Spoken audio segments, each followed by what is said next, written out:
Razaban for FightHype.com. I've got my man Johnny, the dog Nelson. You're out of order.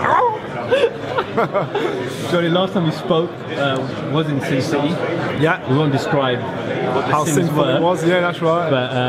But yeah, obviously didn't manage to catch up with you during AJ Poole press conference. You vanished somewhere. I don't know. Yeah. You helicopter waiting or something. Helicopter. Yeah, shooter. But we're here today at a fight a lot of people thought wouldn't happen, and it is happening. Surprised it's happening? I'm not surprised we're at this stage.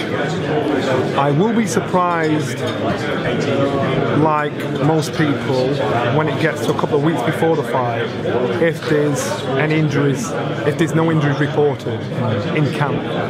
I think David Haye has come back too early in regards to his injury. I believe he wants it, his soul wants it, his heart wants it. I think his body, he needs to hope his body holds up and sticks with him because he needs this fight.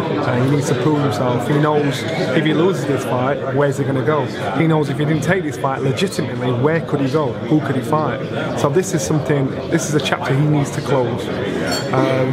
Tony Bellew, he's just sat at the top of the hill, so no matter what happens, he's bonused it, he's done it, he's done what he's going to do.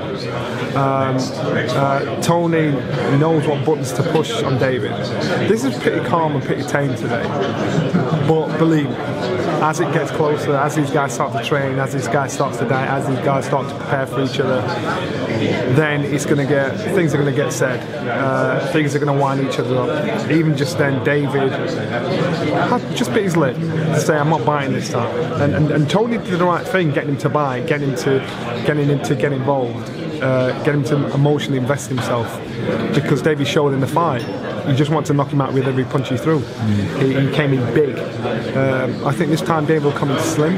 He'll try and box, use punch-picking power, and that's what it'll depend on. Do you think it's fair, the criticism that Tony was getting, that it was a fluke victory and he fought? You know what?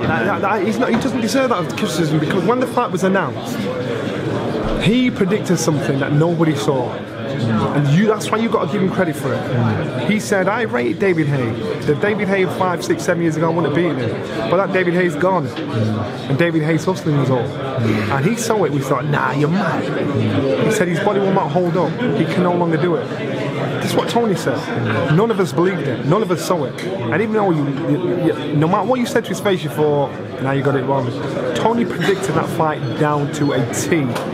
In regards to David Haye's body not holding up, he predicted it down to a T. He didn't predict how the injury had come about, but he knew his body was going to struggle. And so you've got to give Tony that credit for that, regardless of how he got the win. He knew that David Haye of old, it doesn't exist anymore. Now this David Haye has to somehow get one more career best performance out of himself to fix that wrong. Tony Bellew did nothing wrong. His prediction was right. He showed insight. He showed knowledge of the fight game. He showed knowledge of his study of David Haye. He did nothing wrong. Fluke? It was not a fluke. It was a prediction, regardless of how the fight turned out. So that's why David said, you know what, credit you, you won fair and square, you got it. And David might be thinking inside, yeah, it wouldn't have happened if my body held up. But it didn't. And Tony told him that before the fight. And when he said there, if you get through training injury-free, it's going to be a different fight, because David now has to come and prove something else.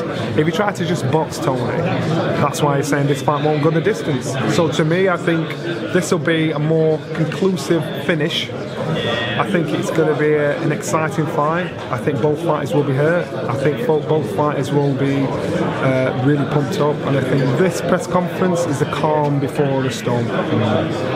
Do you think, obviously this fight, in the previous fight, March 4th, David went in there with a lot of confidence, thinking this guy was a cruiserweight, a light heavy to cruiser, who's coming to the heavyweight. Now David's looking at it and this is my last chance. If I lose this, it could be career over. But no, it is, and it is. You know, where does he go?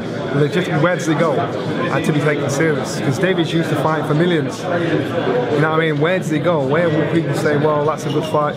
You know, I think if neither of these fighters had actually signed for this, both fighters would be trying to get in the ring with Joseph Parker, which is a doable fight. But that's not the case.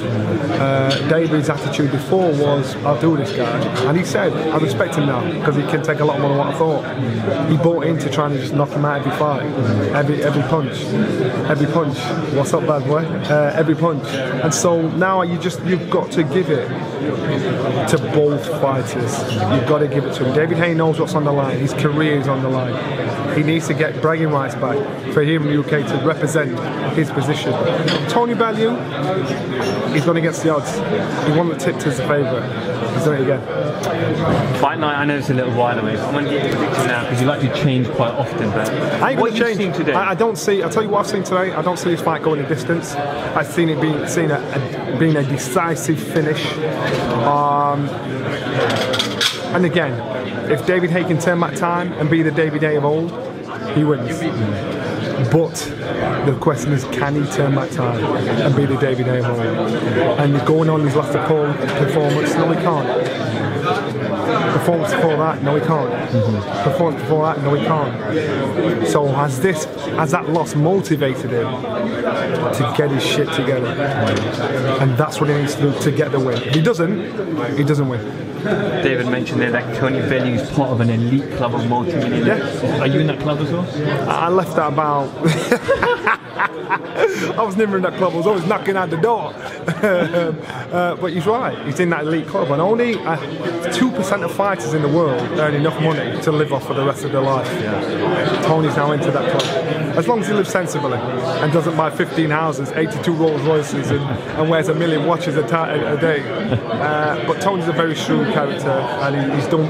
Now these guys are fighting because they want to fight.